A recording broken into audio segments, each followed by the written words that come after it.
अस्सलाम वालेकुम। आप देख रहे हैं की न्यूज एचडी। मैं हूं हारिस अली शाह गिलानी। चलते हैं आज की हम खबरों की तरफ।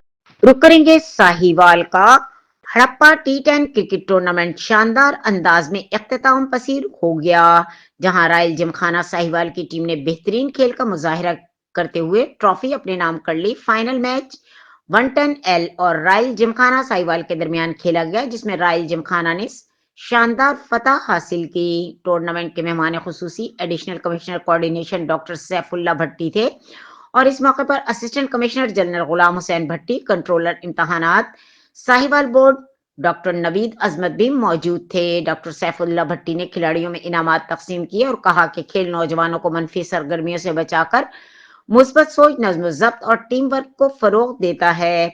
Additional commissioner coordination doctor Saifullah Bhatti ने कूड़ा डंपिंग साइट और ग्रेशन प्लांट का तफसीली दौरा भी किया। उन्होंने जदीद मशीनरी कंट्रोल रूम और वेस्ट मैनेजमेंट के निज़ाम का जायजा लिया और कारकर्दगी पर इत्मीनान का इजहार किया।